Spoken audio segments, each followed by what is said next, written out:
हरे कृष्ण। तो आम श्रवण करते शिक्षाष्टकम शिक्षाष्टकम चतुर्थ श्लोक आम श्रवण करते न धनम न जनम न सुंदरी कविता जगदीश कामये मम जन्मनि जन्मनीश्वरे भवता भक्ति हेतु की त्वयि।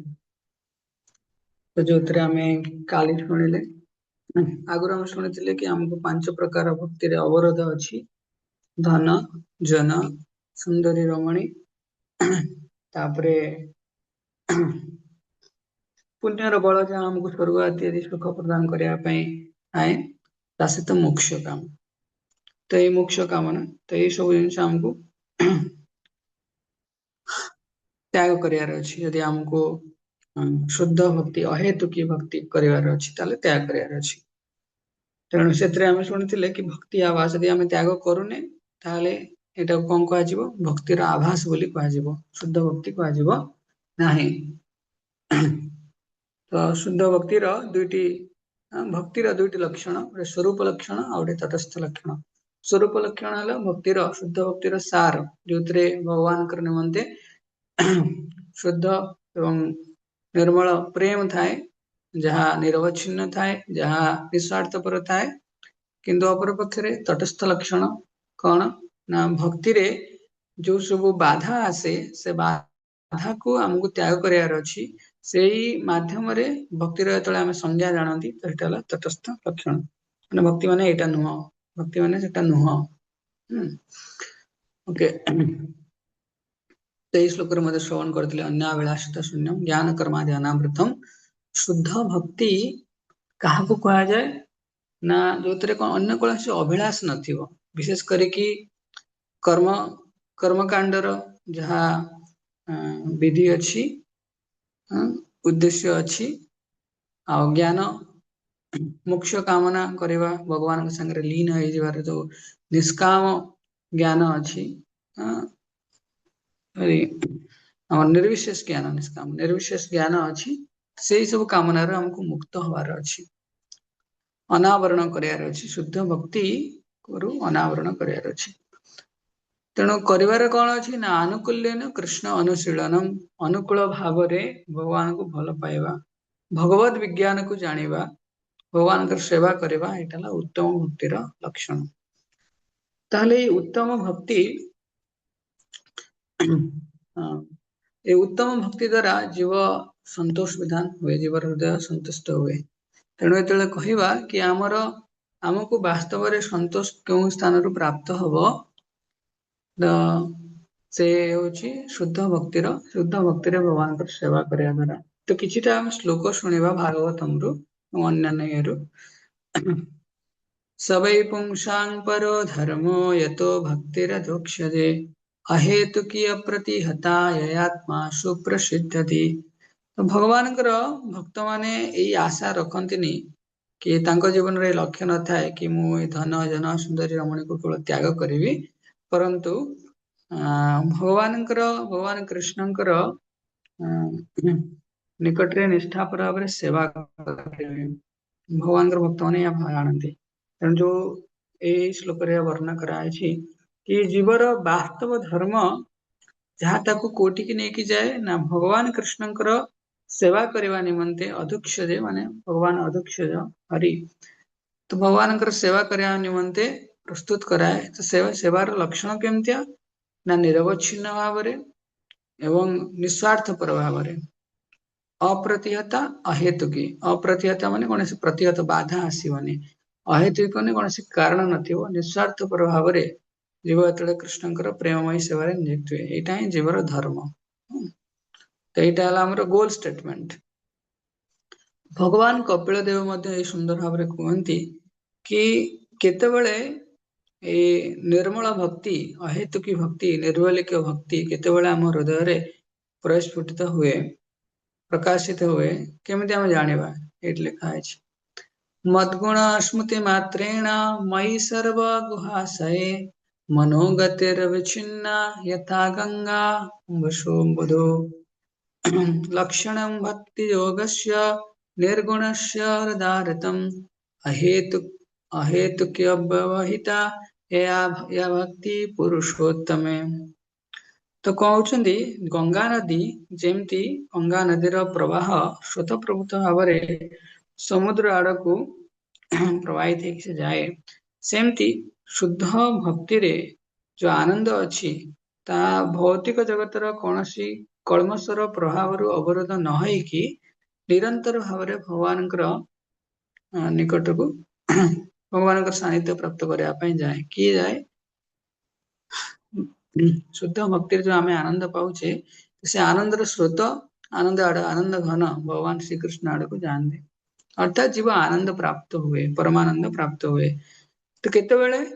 ଯେତେବେଳେ ମଦଗୁଣ ସ୍ମୃତି ମାତ୍ରେଣ, ଭଗବାନ କହୁଛନ୍ତି ମୋର ଗୁଣକୁ ଟିକିଏ ମଧ୍ୟ ଶୁଣିକି, ମଦଗୁଣ ସ୍ମୃତି ମାତ୍ରେଣ ମୟି ସର୍ବ ଗୁହାଶୟ, ମୋର ଯୋଉ ଦିବ୍ୟ ଗୁଣକୁ ଜୀବ ଯେତେବେଳେ ଶ୍ରବଣ କରେ ତ ତୁରନ୍ତ ତାର ହୃଦୟ ଭଗବାନଙ୍କ ଆଡକୁ ଟାଣି ହେଇକି ଯାଏ, ଆକର୍ଷିତ ହେଇକି ଯାଏ। ସେ ଗୋଟିଏ ଶବ୍ଦ ଭଗବାନଙ୍କ ବିଷୟରେ ଶୁଣିଥିବ, ସେତିକି ଶବ୍ଦରେ ସେ ଭଗବାନଙ୍କର ସବୁ କିଛି ଲୀଳାକୁ ସେ ଦର୍ଶନ କରୁଥିବ। ସବୁ କିଛି ତାର ଭଗବାନଙ୍କର ନାମ ରୂପ ଗୁଣ ଲୀଳାର ସବୁ କିଛି ତାର ହୃଦୟରେ ପରିସ୍ଫୁଟ ହଉଥିବ। ତ ଆମେ ଜାଣିବା ଯେମିତି କୋଉ ଭଳିଆ ଉଦାହରଣ ଶୁଣିଲେ ଗଙ୍ଗା ନଦୀ ସମୁଦ୍ରକୁ ପ୍ରବାହିତ ହୁଏ, କୌଣସି ଭୌତିକ ଅବରୋଧ ବିନା ଭକ୍ତିର ଆନନ୍ଦ ଭଗବାନଙ୍କ ଠାରୁ ହିଁ ଆମ ପାଖକୁ, ଆମ ଠାରୁ ଭଗବାନଙ୍କ ନିକଟକୁ ପ୍ରବାହିତ ହୁଏ। ତାହେଲେ ନିଶ୍ଚୟ ଭାବରେ ଭଗବାନଙ୍କର ଶୁଦ୍ଧ ଭକ୍ତି ଆମ ହୃଦୟକୁ ସଂଯୋଜିତ କରିବ, ମାନେ ଏକଠା କରିକି ରଖିବ, ତା ସାଙ୍ଗରେ ଆମକୁ ଆନନ୍ଦ ପ୍ରଦାନ କରିବ। ଆମେ ଆମ ଆଶ୍ରୟକୁ ପରିବର୍ତ୍ତନ କରିବାନି, କିନ୍ତୁ କେବଳ ଭଗବାନଙ୍କୁ ନୁହଁ, ଆମର ଆତ୍ମାକୁ ମଧ୍ୟ, ପରମାତ୍ମା ଏବଂ ଆତ୍ମା ଦି ଜଣଙ୍କୁ ଆନନ୍ଦ ପ୍ରଦାନ କରିବ। କିନ୍ତୁ ଯେତେବେଳେ ଭକ୍ତ ଭକ୍ତ କେବେ ବି ଦେଖନ୍ତିନି ତାଙ୍କ ପାଖରେ କଣ ଐଶ୍ୱର୍ଯ୍ୟ ଅଛି କଣ ନାହିଁ, ଧନ ଜନ ସୁନ୍ଦରୀ ରମଣୀ ଏସବୁ ଅଛି କି ନାହିଁ ଦେଖେନି, କାରଣ ଏସବୁ ଜିନିଷ ଭଗବାନଙ୍କର ଶୁଦ୍ଧ ଭକ୍ତି ପାଇଁ କୌଣସି ପ୍ରାସଙ୍ଗିକତା ଅର୍ଜନ କରେ ନାହିଁ। ପ୍ରହ୍ଲାଦ ମହାରାଜ କୁହନ୍ତି ବହୁତ ପ୍ରକାର ଜିନିଷ ଅଛି ଯୋଉଟାକୁ ନେଇକି ଆମେ ଭକ୍ତି କରୁଛେ ବୋଲି ଆମେ କହିପାରିବା ନାହିଁ। କଣ ସେ ଜିନିଷ? ମନ୍ୟେ ଧନାଭିଜନ ରୂପ ତପଶ୍ରୁତୋଜ ତେଜ ପ୍ରଭାବ ବଲ ପୌରୁଷ ବୁଦ୍ଧି ଯୋଗଃ ନରାଧନାୟ हि ଭବନ୍ତି ପରସ୍ୟ ପୁଂସୋ ଭକ୍ତ୍ୟା ତୁତୋଷ ଭଗବାନ ଭଜୟୁଥ ପାୟ। ଏଇଠି ବର୍ଣ୍ଣନା କରାଯାଉଛି କାହା ପାଖରେ ଏଇ ଯୋଉ ଧନ ଅଛି, କେହି ଉଚ୍ଚ ପରିବାରରେ ଜନ୍ମ ହେଇଛନ୍ତି, ସୁନ୍ଦରତା ଅଛି, ତପସ୍ୟା ଅଛି, ଶିକ୍ଷା ଅଛି, ବିଭିନ୍ନ ପ୍ରକାର ଦକ୍ଷତା ଅଛି, ଔଜ୍ଜଲ୍ୟତା ଅଛି, ପ୍ରଭାବ ଅଛି, ଶାରୀରିକ ସମୃଦ୍ଧି ଅଛି, କିମ୍ବା ବୁଦ୍ଧିମାନ ଅଛି, କିମ୍ବା କୌଣସି ପ୍ରକାର ମିଷ୍ଟିକ ପାୱାର ମାନେ ୟୋଗିକ ପାୱାର ଯୋଉ ଅଛି, ତ ଏଇ ସବୁ ଭୌତିକ ଗୁଣ ମାଧ୍ୟମରେ ଆମେ କେବେ ବି ଭଗବାନଙ୍କୁ ସନ୍ତୋଷ ପ୍ରଦାନ କରିପାରିବା ନାହିଁ। ତେଣୁ ଭଗବାନ କେମିତି ପ୍ରସନ୍ନ ହେବେ? ଭକ୍ତ୍ୟା ତୁତୋଷ ଭଗବାନ ଗଜୟୁଥ ପାୟ। ଭକ୍ତି ତୁଷ୍ୟତି ମାଧବ। ତ ଭଗବାନ ଶ୍ରୀ ମାଧବଙ୍କୁ କେବଳ ଭକ୍ତି ମାଧ୍ୟମରେ, କୋଉ ଭକ୍ତି? ଶୁଦ୍ଧ ଭକ୍ତି ମାଧ୍ୟମରେ ସନ୍ତୋଷ ପ୍ରଦାନ କରିହେବ। ଗଜେନ୍ଦ୍ରଙ୍କର ଉପାଖ୍ୟାନକୁ କୋଟ କରି କହୁଛନ୍ତି। ତ ଏଇ ଶିକ୍ଷାଷ୍ଟକମକୁ ଚେତନ ମହାପ୍ରଭୁ ଯେତେବେଳେ ରଚନା କରିଛନ୍ତି, ଭକ୍ତି ସିଦ୍ଧାନ୍ତ ସରସ୍ୱତୀ ଠାକୁର ରାଜା କୁଳଶେଖର ଅଲୱାରଙ୍କର ଯୋଉ ମୁକୁନ୍ଦ ମାଳା ସ୍ତ୍ରୋତ୍ର ଅଛି, ସେଇ ସ୍ତୋତ୍ରରୁ ଏଇ ଶ୍ଲୋକକୁ ଉଦ୍ଦେଶ୍ୟ କରୁଛନ୍ତି, ଯାହାର ମନୋଭାବ ଯୋଉ ଶ୍ଲୋକରେ କୁଳଶେଖର ଅଲୱାରଙ୍କର ଯୋଉ ମନୋଭାବ ଅଛି, ଚୈତନ୍ୟ ମହାପ୍ରଭୁଙ୍କର ମନୋଭାବ ପାଖାପାଖି ସମାନ ଆସୁଛି। ସେ କଣ କହୁଛନ୍ତି? ସେମାନେ ଏ କୁଳଶେଖର ଅଲୱାର ହେଲେ କିମ୍ବା ଚୈତନ୍ୟ ମହାପ୍ରଭୁ ହେଲେ, ସେମାନେ କଣ ଚାହୁଁଛନ୍ତି କି ଭୌତିକ ଜଗତର କୌଣସି ଐଶ୍ୱର୍ଯ୍ୟ, କୌଣସି ପ୍ରାଧାନ୍ୟତା ତାକୁ ସେମାନେ ନକାରୁଛନ୍ତି, ପରନ୍ତୁ ଆଧ୍ୟାତ୍ମିକ ଜଗତର ସରଳ ପ୍ରେମମୟ ଦିବ୍ୟ ସେବା ପ୍ରତି ସେମାନେ ଲାଳାୟିତ ହଉଛନ୍ତି। नाहं वन्दे तव चरणयोर्द्वन्द्वमद्वन्द्व हेतुः कुम्भीपाकं गुरुमपि हरे नारकं नापनेतुं रम्या रामा मृदतनुलतानन्दनेनापि रन्तुं भावे भावे हृदय भवने भवेयं भवन्तम् नाहं वन्दे तव चरण। हे कृष्ण, ମୁଁ ଆପଣଙ୍କର ପାଦ ପଦ୍ମକୁ ଭଜନ ଏଇଥିପାଇଁ କରୁନାହିଁ କି ଆପଣ ମତେ ଭବ ସାଗରର ଯୋଉ ଦ୍ୱନ୍ଦ୍ୱ ଅଛି ସେଥିରୁ ଗୋଟେ ମୁକ୍ତ କରିଦେବେ। ଭବସାଗରରୁ ଉଦ୍ଧାର ହେବା ପାଇଁ ମୁଁ ପ୍ରାର୍ଥନା କରୁନାହିଁ, ଆଉ କିମ୍ବା ମୁଁ ଏଇଥିପାଇଁ ପ୍ରାର୍ଥନା କରୁନାହିଁ କି ନରକରୁ ମତେ ଉଦ୍ଧାର ହବାର ଅଛି, କୁମ୍ଭୀପାକ ନରକରୁ ଉଦ୍ଧାର ହବାର ଅଛି, କିମ୍ବା ଏଇଥିପାଇଁ ମଧ୍ୟ ପ୍ରାର୍ଥନା କରୁନାହିଁ କି ସ୍ୱର୍ଗ ଇତ୍ୟାଦିରେ ତନୁଲତା ସୁନ୍ଦର କୋମଳ ସ୍ତ୍ରୀ ଭୋଗ କରିବା ପାଇଁ ମୁଁ ପ୍ରାର୍ଥନା କରୁନାହିଁ। ମୁଁ କେବଳ ଗୋଟିଏ ପ୍ରାର୍ଥନା କରୁଛି, କଣ କି ଜନ୍ମେ ଜନ୍ମେ ଭାବେ ଭାବେ ଜନ୍ମେ ଜନ୍ମେ ହୃଦୟ ଭବନେ ମୋ ହୃଦୟରେ କେବଳ ଆପଣଙ୍କର ସ୍ମୃତି ରହୁ। ତ ଏଇଭଳି ମନୋଭାବରେ ଚୈତନ୍ୟ ମହାପ୍ରଭୁ କିମ୍ବା ରାଜା କୁଳଶେଖର ମଧ୍ୟ ପ୍ରାର୍ଥନା କରୁଛନ୍ତି। ଆଉ ଗୋଟେ ପ୍ରାର୍ଥନା ଶୁଣିବା, ମୁକୁନ୍ଦମାଳା ସ୍ତୋତ୍ର ପଞ୍ଚମ ଶ୍ଲୋକରେ ବର୍ଣ୍ଣନା କରାଯାଇଛନ୍ତି। नाथा धर्म नव सुनिचये श्रीनास्था धर्मे नव सुनिचये नैव कामोपभोगे यद्भाव्यं तद् भगवान् पुरवा कर्मानुरूपम् एतत् पार्थयं मम बहुमतं जन्म जन्मान्तरेऽपि तत्पदाम्बुरुः योगागता निश्चला भक्तिरस्तु। तो हे भगवान कि मोर ए भौतिक जगतर जो धर्म अच्छी ता प्रति मोर आसक्ति न रो, धन संपत्ति अर्जन करने मोर आसक्ति न रो, कि इंद्रिय भोग न काम उपभोगे इंद्रिय भोग करने मोर आसक्ति न रो। तेणु यही सब जिनस मोर पूर्व जन्मर कर्मर प्रतिक्रिया स्वरूप मते प्राप्त होबार यदि अच्छी ताले हब, नचेत नाही। या पाई मु विशेष परिश्रम करेबिनी, किंतु मु कहा पाई विशेष परिश्रम करिया चाहूची, मु कोन प्रार्थना करिया पाई चाहूची कि मते गोटे वर दरकार। को वर कि जन्म जन्मे मु आपणकर 50 श्लोक शुणिथिले स्मरण करेबी, आपण मोर स्मरण रे रुहंतु। ए श्लोक रे कहा होची कि जन्मे जन्मे मु आपणकर पाद पद्मर दिव्य सेवा रे निजको नियोजित करेबी, स्थित हेकि रहिबी। तेणु ये उत्तम भक्ति को धारण करिया पाई भक्तिर 6 प्रकार अंग मान अछंती। तो कौन 6 प्रकार अंग कुआ जाए? षडविधा शरणागति, 6 प्रकार शरणागतिर 6 प्रकार अंग हरि भक्ति विलास रे वर्णना कराइछंती। प्रथम ना आनुकूल्यस्य संकल्प, तार अर्थ जो जिनस भक्ति पाई उपयुक्त ताकु ग्रहण करिबा। प्रतिकूल्यस्य वर्जनम, जो जिनस भक्ति पाई अनुकूल नुहे ताकु वर्जन करिबा माने त्याग करिबा। रक्षसी इति विश्वासो, दृढ़ श्रद्धा कृष्ण ही मोर एकमात्र सुरक्षा करता, प्रोटेक्टर। कृष्ण ही मते सुरक्षा प्रदान करि पारे। कृष्ण कौन सुरक्षा करि परिबे? कि मोर भक्ति को। गोप्तृत्वे वर्णम तथा, गोप्तृत्व वर्णन तथा माने पूर्ण रूप रे कौन सी संदेह न रखिवा कि कृष्ण मोर पालन करता बोली। गोप्तृत्व हृदय रे धारण करिया दरकार। एथिପାଇଁ कहा जाय, do not doubt on the integrity और intention of the supreme lord Krishna. ये कृष्ण मोर भक्ति को सुरक्षा प्रदान करिवे, भक्तिर पालन करिवे। भक्तिर हृदय रे मध्य भगवान कृष्ण मोर हृदय रे भक्ति को जात करंती। तापरे आत्म निक्षेप कि आत्मनिर्भर है कि आमे कौन सी कार्य करिवा, तेणु या प्रति मु असमर्थ, यही स्वभाव व्यक्त करिवा। आत्मनिर्भर निजे इंडिपेंडेंटली कौन सी कार्य पाई निजको अक्षमता व्यक्त करिवा। से कार्यटी कौन? भगवान भक्ति करिवा, अर्थात भगवान को ऊपर आमे निर्भर करिया दरकार। कार्पण्य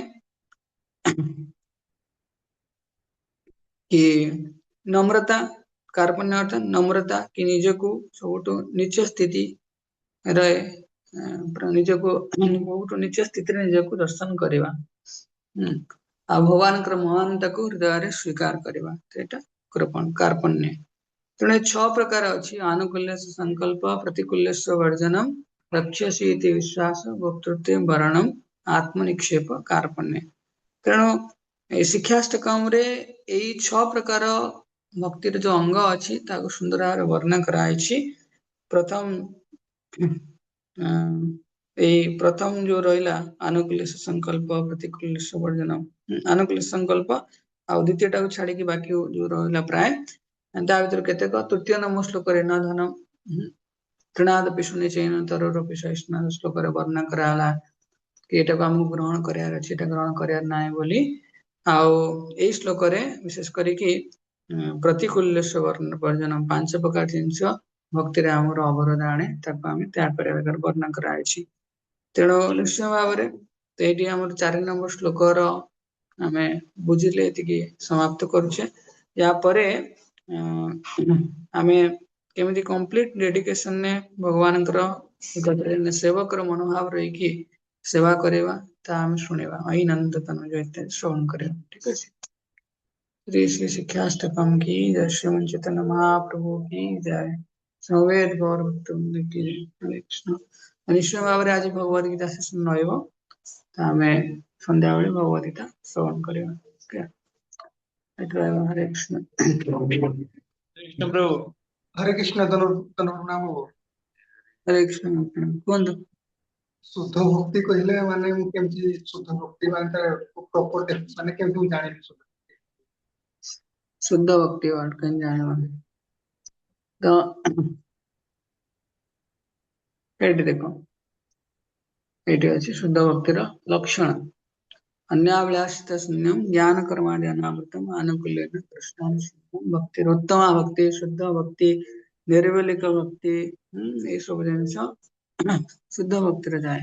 शुद्ध भक्ति माने भक्ति केवल थी 7 नंबर अध्याय भगवद गीता आम पढ़ा कि भक्तिर विभिन्न प्रकार अच्छी प्रधानीभूत भक्ति गुणीभूत भक्ति पढ़ा। तो शुद्ध भक्ति अलग किसी भी न था केवल कृष्ण प्रति भल पाइबा सेवा गुरु आनुगत्य मुक्त मान संगे थाए। किंतु ता पूर्वर आम जानी रखा दरकार को जिनस गुड़ा शुद्ध भक्ति जाएनि से जिनस गुड़ा को आमको त्याग करार अच्छी अनुकूल भाव को आमको ग्रहण करार अच्छी। धीरे धीरे आम जाना बहुत गुड़ा जिनस अच्छे आ भर शुद्ध भक्ति किंतु एमती कह ज्ञान आ कर्म को आमको अनावरण करार अच्छी। ज्ञानी आमको हबार ना कर्मी हबार ना किंतु को ज्ञान धारण करार अच्छी ना शुद्ध भक्तिर ज्ञान धारण करार अच्छी। 12 नंबर अध्याय रहा कि शुद्ध भक्तिर सेवा को धारण करार अच्छी। धीरे धीरे जाना तो शुद्ध भक्तिर लक्षण है अन्य कौन से अभिलाष न रखिकी आम अनुकूल भाव में भगवान सेवा गुरु आनुगत्य मुक्त मान संगे करवा दरकार। तो जो जो कंपोनेंट गुड़ा आम किछिटा अनावरण करवा आउ किछिटा कंपोनेंट आमको वृद्धि करवा। तो ये जो जिन जाना धीरे धीरे बुझेगा टिके टिके। हरे आज्ञा प्रभु। ठीक अच्छे आम ये रहा समय हो गला। हरे कृष्ण। शिल प्रभुपाद की जय। अनंत कोटि वैष्णव की जय। गौर प्रमाण हरे हरे।